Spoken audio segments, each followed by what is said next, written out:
একবার ভাবুন তো, আপনি সকালে ঘুম থেকে উঠলেন কিন্তু আপনার ফোনের অ্যালার্ম বাজছে না। ভাবছেন হয়তো চার্জ নেই, কিন্তু সুইচ দিতে গিয়ে দেখলেন কারেন্টও নেই। শুধুই কি তাই, বাসার গ্যাসের চুলা, পানির পাম্প, ঘড়ির ব্যাটারি আর লিফট, এমনকি রাস্তায় থাকা দামি গাড়িগুলোর ইঞ্জিন পর্যন্ত পুরোপুরি অচল। পুরো দুনিয়ার সব ইলেকট্রনিক জিনিস যদি হঠাৎ করেই 1 সেকেন্ডে চিরতরের জন্য বন্ধ হয়ে যায়, তাহলে এই আধুনিক যুগের মানুষগুলো বাঁচবে কিভাবে? আজ আপনাদের ঠিক এমনই এক পরিবারের গল্প শোনাবো, যারা সারাদিন ফোনের স্ক্রিনের ভিতরে ডুবে থাকতো। এক ছাদের নিচে থেকেও তারা কিন্তু একে অপরের কাছে পুরোপুরি অচেনা ছিল। কিন্তু এই ভয়ঙ্কর বিদ্যুৎহীন পৃথিবীতে বেঁচে থাকার লড়াই তাদেরকে এমন এক পরিস্থিতির মুখোমুখি করে যা তারা কোনোদিন কল্পনাও করেনি। পকেটে কারি কারি টাকা থাকা সত্ত্বেও যখন এক বোতল পানি বা এক মুঠো খাবারও জোটে না, তখন এই বিলাসবহুল শহরে মানুষগুলো কি করবে? চলুন দেখে নেওয়া যাক প্রযুক্তি ছাড়া আধুনিক মানুষের টিকে থাকার এক অদ্ভুত, ভয়ঙ্কর আর রোমাঞ্চকর সার্ভাইভাল স্টোরি। গ্যারান্টি দিচ্ছি, এই গল্পটা দেখার পর আপনি নিজের ফোন আর জীবনের দিকে একটু হলেও ভিন্ন নজরে তাকাবেন। হ্যালো মুভিম্যানের বন্ধুরা, আমাদের আজকের মুভির নাম সার্ভাইভাল ফ্যামিলি, আর বরাবরের মতো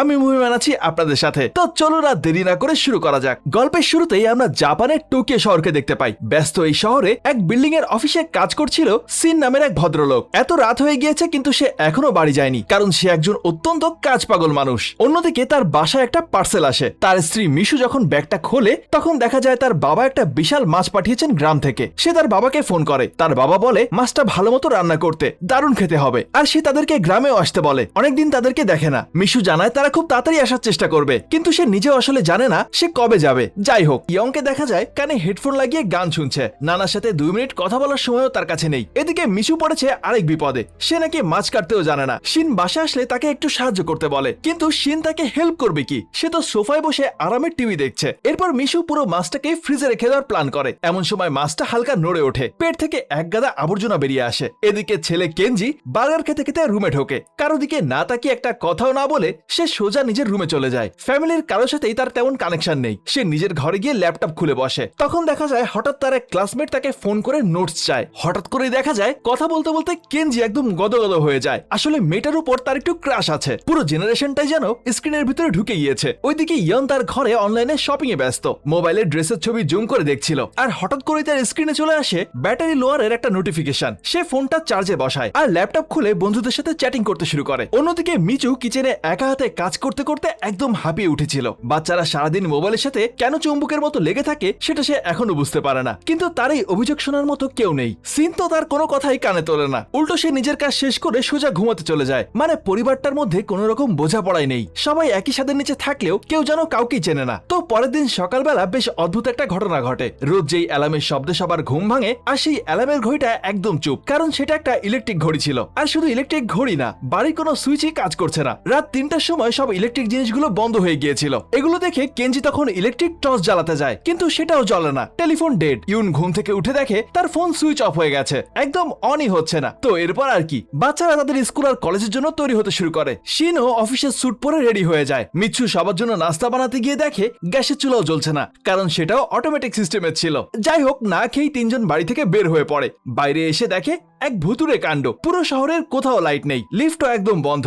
10 তলা থেকে সিঁড়ি বেয়ে নামতে নামতে তাদের জিপ প্রায় বেরিয়েই যায়। ইউন স্কুলের দিকে হাঁটতে শুরু করে, আর কেনজি তার সাইকেল নিয়ে কলেজের দিকে যায়। এদিকে শিন স্টেশনে পৌঁছে দেখে এখানে তো আরেক লঙ্কা কাণ্ড। কোনো ট্রেনই চলছে না। স্টেশনে অফিস যাত্রীদের উপচে পড়া ভিড়। আসলে ট্রেনগুলো সব ইলেকট্রিক ছিল, তাই সেগুলো বন্ধ হয়ে গেছে। ওইদিকে কেনজি সাইকেল চালিয়ে যাচ্ছিল। হঠাৎ করেই তার ব্লুটুথ ইয়ারফোন আর মোবাইলের গান চলা বন্ধ হয়ে যায়। সে অবাক হয়ে এদিক ওদিকে তাকায়। রাস্তার মোড়ে কিছু লোকরা ট্যাক্সি খুঁজছে, কিন্তু ট্যাক্সির অটোমেটিক দরজাগুলোও খুলছিল না। শুধু ট্যাক্সি কেন, দামি দামি গাড়িগুলো স্টার্ট নিচ্ছে না। মনে হচ্ছে গাড়িগুলো সব ব্যাটারি একসঙ্গে ফিউজ হয়ে গেছে। এরপর মিৎসুকে দেখা যায়। সে প্রতিদিন লিফটে করে আবর্জনা ফেলতে নিচে নামতো, কিন্তু আজকে বেচারি 10 তলা থেকে হেঁটে নিচে নেমেছে। তার অবস্থা দেখেই বোঝা যাচ্ছিল পরিস্থিতি কতটা খারাপ। অন্য ফ্ল্যাটের প্রতিবেশীরা বলাবলি করছে আজ মনে হয় আর কারেন্ট আসবে না, তাই মোমবাতি কিনে রাখা দরকার। এই বলে তারা চলে যায়। মিৎসু নিচে তো নেমেছিল, কিন্তু এখন আবারও 10 তলার উপরে উঠতে হবে। এই কথা ভাবতেই তার কান্না পাচ্ছিল। ওইদিকে শিন পায়ে হেঁটে অফিসে পৌঁছে যায়, কিন্তু অফিসের অটোমেটিক স্লাইডিং ডোরগুলো কাজ করছিল না। কিন্তু অফিসে এসেছে কাজ না করলে হয়, তাই সবাই মিলে জোর করে দরজা ভেঙেই ভেতরে ঢোকে। কিন্তু ভেতরে ঢুকে কি লাভ হলো? কম্পিউটার, ল্যান্ডফোন, সার্ভার সবকিছুই অচল হয়ে পড়ে আছে। বাচ্চাদের স্কুল কলেজেও খুব কম স্টুডেন্ট এসেছে, কারণ যাদের সাইকেল নেই তারা তো আসতেই পারেনি। বাস, ট্রেন সবকিছুই বন্ধ। অন্যদিকে সুপারমার্কেটের দৃশ্যটাও দেখার মতো। মোমবাতি আর ব্যাটারি কেনার জন্য মানুষ হুমড়ি খেয়ে পড়েছে।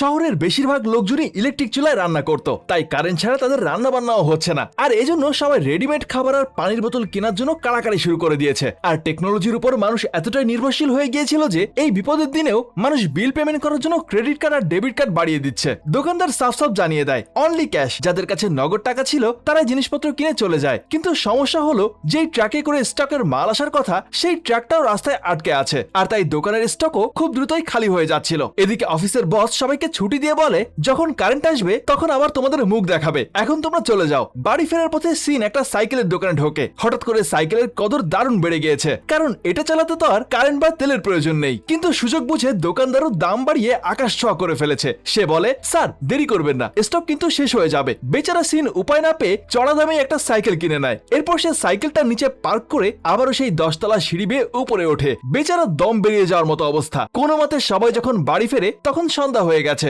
সেদিন রাতে পুরো ফ্যামিলি লিভিং রুমে বসে ক্যান্ডেল লাইট ডিনার করে। ব্যাপারটা রোমান্টিক শোনালেও পরিস্থিতি কিন্তু মোটেও রোমান্টিক না। কিচেনের সিঙ্ক আর টয়লেটের ফ্লাশও কাজ করছে না, কারণ সেগুলো সব পাম্পের পানিতেই চলে। এদিকে আমাদের সিন এতটাই দায়িত্ববান যে মোমবাতির আলোতেও সে অফিসের ফাইল দেখছিল। মিচ্ছু ব্যালকনিতে দাঁড়িয়ে আকাশের দিকে তাকিয়ে ভাবে এই লোকের সাথে আমার জীবনটা বরবাদ হয়ে গেল। তবে শহরে সব লাইট বন্ধ থাকায় রাতের আকাশটা আজ অদ্ভুতভাবে সুন্দর লাগছিল।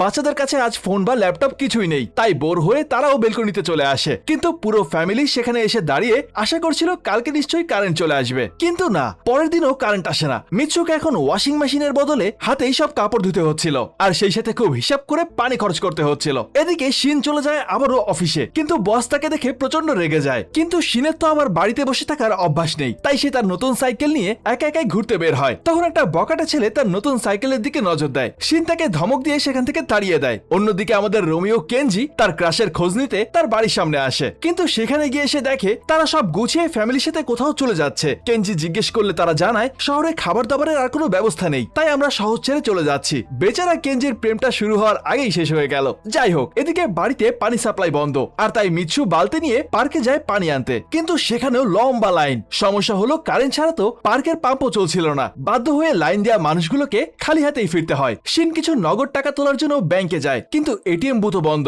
মানে পুরাই বিশৃঙ্খলা। এই ভিড়ের মাঝে শিনের অফিসের এক কলিগ ঝামেলায় জড়িয়ে পড়ে, আর তাকে বাঁচাতে গিয়ে শিন পাবলিকের হাতে উত্তম মধ্যম ধোলাইও খায়। দেখতে দেখতে এক সপ্তাহ কেটে যায়, কারো কাছে কোনো খবর নেই। কিন্তু শুধু টোকিওতেই কি এমন হচ্ছে, নাকি পুরো দুনিয়ায় থমকে গেছে? আর হঠাৎ কারেন্ট এমন অদ্ভুতভাবে গায়েব হলো কিভাবে, আর কতদিন এমন চলবে? এইসব প্রশ্ন সবার মনেই ঘুরছে, কিন্তু এগুলোর উত্তর কেউ জানে না। মানে ভাবুন অবস্থাটা, আপনার ফোন, টিভি, ইন্টারনেট সব বন্ধ, আপনি জানতেই পারছেন না পাশের শহরে কি হচ্ছে। ভয়ঙ্কর এক অনিশ্চয়তা। দেখা যায় টোকিওর প্রায় সব মানুষই এখন আস্তে আস্তে শহর ছাড়তে শুরু করেছে। তারা নিজেদের মালপত্র বেঁধে যে যেভাবে পারছে নিজের গ্রাম বা অন্য কোনো শহরে যাওয়ার জন্য বেরিয়ে পড়েছে। আর এই দৃশ্যটা দেখে আমার কোভিড এর কথা মনে পড়ে গিয়েছিল। এদিকে অ্যাপার্টমেন্টে থাকা একা বয়স্ক মানুষদের অবস্থা সব থেকে খারাপ। তাদের দেখার কেউ নেই, খাবার নেই, একে একে তারা ফ্ল্যাটেই মারা যাচ্ছিল। শেষমেশ শিন এই সব কিছু থেকে সিদ্ধান্ত নেয় এখানে আর থাকা যাবে না। তারা মিচ্ছুর বাপের বাড়িতে যাওয়ার প্ল্যান করে। বাচ্চারা তো এমনিতেই গ্রামে যেতে চায় না, কিন্তু পেটের জ্বালায় আর কোনো উপায়ও নেই। তারাও নিজেদের দরকারি জিনিসপত্র প্যাক করতে শুরু করে।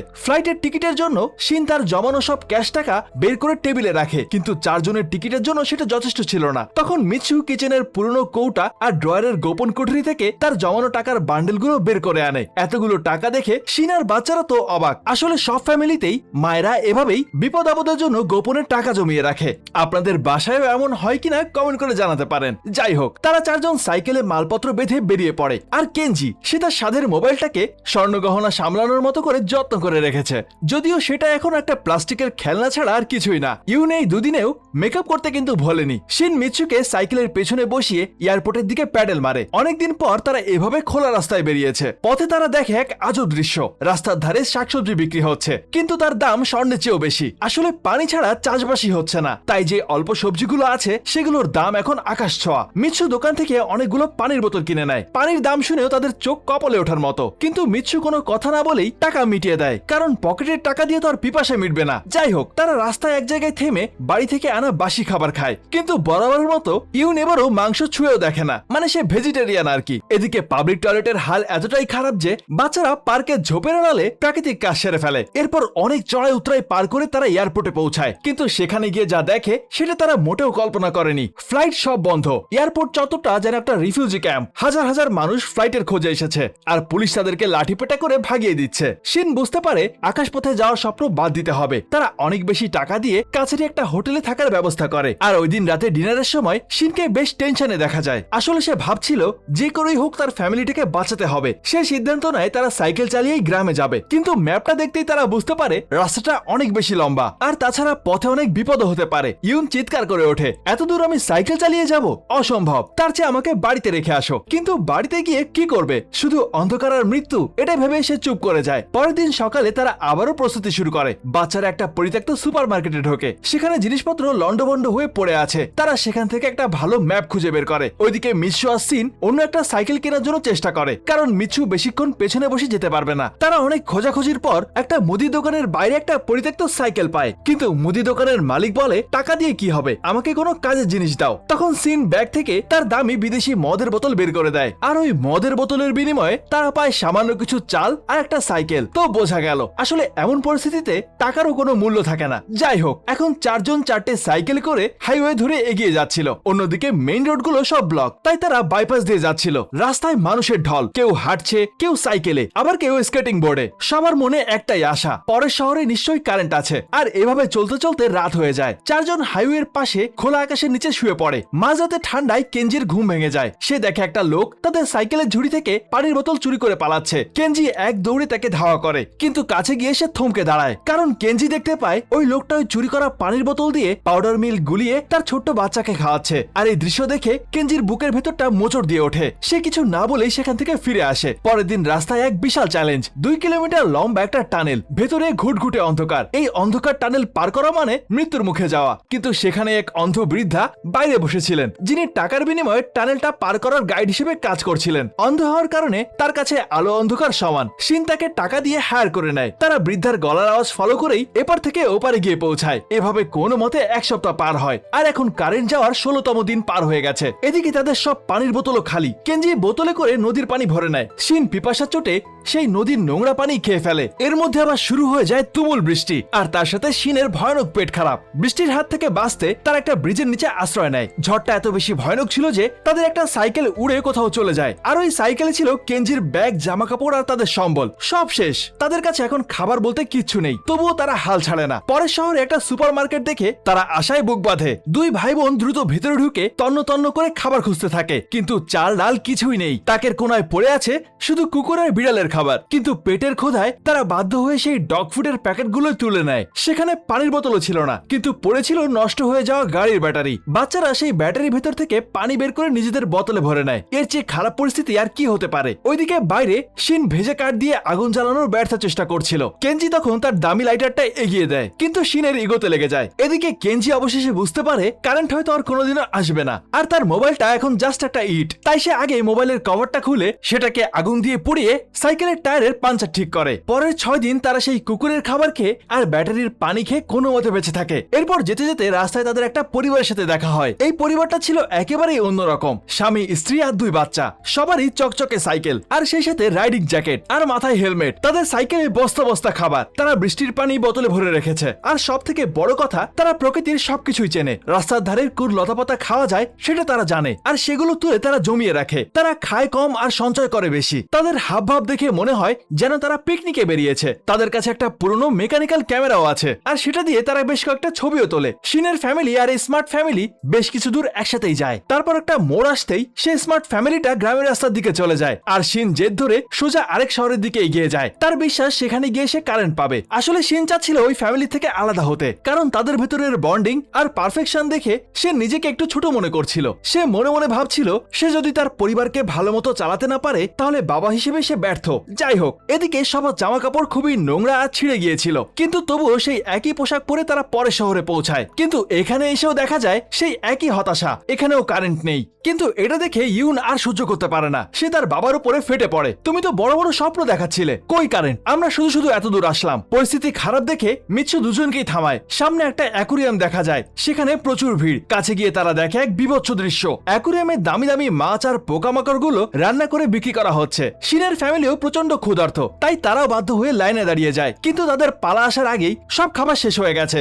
শিন পাগলের মতো শেফের পা জড়িয়ে ধরে বলে, প্লিজ অন্তত আমার বাচ্চাদের জন্য কিছু একটু দিন। কিন্তু কোনো লাভ হয় না। সেখানকার ক্ষুধার্ত জনতা রান্নার বাসন পর্যন্ত চেটেপুটে পরিষ্কার করে ফেলেছে। তো পাওয়ার কাটের এখন 67 দিন চলে। সবার শরীরে আর এক বিন্দুও শক্তি নেই। সাইকেল ঠেলতে ঠেলতে তার একটা খামারের কাছে এসে ধপাস করে পড়ে। ঠিক তখনই বাতাসে একটা সুস্বাদু গন্ধ ভেসে আসে। মিৎসু আর কেনজি ঘাসের আড়াল থেকে উকি দিয়ে দেখে একটা শূকর হেঁটে বেড়াচ্ছে। খিদে মানুষকে দিয়ে কি না করায়। শিন, যে কিনা জীবনে একটা মাছিও মারেনি, সে এখন শূকরটাকে ধরার জন্য পাগলের মতো দৌড়াচ্ছে। অনেক কষ্ট করে শেষমেশ তারা ওটাকে মেরে ফেলে। কিন্তু কথা হচ্ছে এটাকে কে কাটবে, কারণ মিৎসু তো একটা মাছই কাটতে জানে না। তখন সেখানে একজন বৃদ্ধ চাষি এসে হাজির হয়। সে তাদেরকে সাহায্য করে। যে ইউন আগে মাছের গন্ধ টিকতে পারতো না, সে এখন এই শূকরের মাংস খাচ্ছে। তো এই বৃদ্ধ লোকটা তাদেরকে আশ্রয় দেয়, কিন্তু শর্ত একটাই, কাজের বিনিময়ে খাবার। শিনের ফ্যামিলিও এখন শূকর কেটে রোদে শুকানোর কাজ করে। মিৎসু কাঠের চুলায় পানি গরম করে। প্রায় 2 মাস পর তারা গরম পানিতে গোসল করেছে। মনে হচ্ছে যেন তারা স্বর্গে এসেছে। এমনকি সেই বৃদ্ধ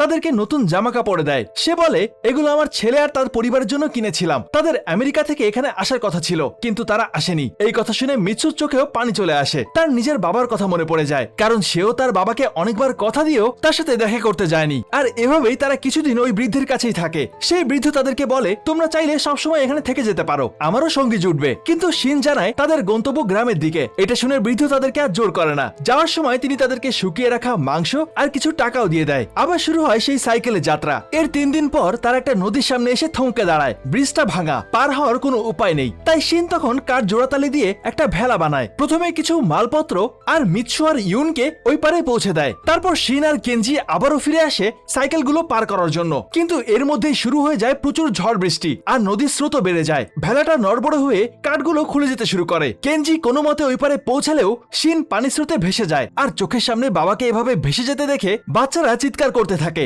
সারা রাত তারা নদীর পাড়ে বাবাকে খোঁজে, কিন্তু শুধু তার মাথার উইকটাই খুঁজে পায়। হ্যাঁ, শিন আসলে টাক ছিল। আর এই ছোট্ট বিষয়টাও তার ছেলে মেয়ে জানতো না, মানে তারা কখনো খেয়াল করার সুযোগই পায়নি। সেই উইকটা হাতে নিয়েই মিৎসু কান্নায় ভেঙে পড়ে। পাওয়ার কাটের এখন 94তম দিন। বাবাকে হারিয়ে তারা এখন এতিম। কেনজি এখন ফ্যামিলির দায়িত্ব নেয়। সে তার বোনকে সাহস দেয়, কিন্তু বিপদ যেন পিছু ছাড়ছে না। তারা আবারও সামনের দিকে এগোতে শুরু করে, কিন্তু তখনই দেখা যায় মিৎসুর ব্যাগে থাকা মাংসের গন্ধে তাকে তাড়া করে। আর পালাতে গিয়ে ইউন একটা গর্তে পড়ে তার পা ভেঙে ফেলে। আর তখনই কুকুরগুলো তাদেরকে ঘিরে ধরে। কেনজি আর মিৎসু যখন বাঁচার আশা ছেড়ে দিয়েছিল, ঠিক তখনই দূরে একটা ট্রেনের হুইসেল শোনা যায়। আর ট্রেনের ভারী শব্দে কুকুরগুলো সেখান থেকে পালিয়ে যায়। আসলে এটা ছিল একটা কয়লায় চলা স্টিম ইঞ্জিনের ট্রেন। আর ট্রেনের ড্রাইভার তাদেরকে দেখে ব্রেক কষে। মিৎসু আর বাচ্চারা কোনো মতে ট্রেনে ওঠে। ট্রেনে ওঠার পর সেখানকার লোকেরা মিৎসুর পায়ে ব্যান্ডেজ করে দেয়। অন্য যাত্রীরা তাদের সাথে কথা বলে। ট্রেনের জানলা দিয়ে হঠাৎ করেই বাচ্চারা দেখে একটা মাঠের মধ্যে ট্রাক্টরের পাশে একজন মানুষ বসে আছে, যার মাথায় চুল নেই। মিৎসু ভালো করে তাকিয়ে দেখে সেটা হলো শিন। সে এখনো বেঁচে আছে। শিন নড়তে পারছিল না, কিন্তু তার পকেটে থাকা একটা ম্যাগনেসিয়াম লাইটার জ্বালিয়ে সে সংকেত দিচ্ছিল। মিৎসু চিৎকার করে ট্রেন থামায়। এরপর সবাই একে অপরকে জড়িয়ে ধরে কান্নায় ভেঙে পড়ে। মিৎসু তার স্বামীর কুড়িয়ে পাওয়া সেই উইকটা ফেরত দেয়, কিন্তু শিন সেটাকে ট্রেনের জানলা দিয়েই বাইরে ফেলে দেয়। এই নকল জিনিসের তার আর কোনো দরকার নেই। এরপর ট্রেন একটা অন্ধকার টানেলে ঢোকে। যেহেতু এটা একটা বয়লার ইঞ্জিনের ট্রেন ছিল, তাই টানেলের ভেতরে ঢুকতেই ট্রেনের ধোঁয়া ট্রেনের ভেতরে ঢুকে যায়। আর এই ধোঁয়াতে সবার মুখ কালো হয়ে যায়। টানেল থেকে বের হয়েই তারা একে অপরকে দেখে হাসাহাসি করে। যে ইউন মেকআপ ছাড়া চলতে পারতো না, সেও আজ প্রাণ খুলে হাসছে। পাওয়ার কাটের এখন 108 দিন পর তারা শেষমেশ তাদের গন্তব্য, তাদের গ্রামে পৌঁছে গেছে। আর সেখানে পৌঁছেই তারা মিৎসুর বাবাকে মাছ ধরতে দেখতে পায়। নাতি নাতনিদেরকে দেখে তাদের নানা দৌড়ে আসে। এই 108 দিনে কত পরিবার শেষ হয়ে গেছে, কিন্তু শিনের ফ্যামিলি হার মানেনি। তারা বেঁচে ফিরেছে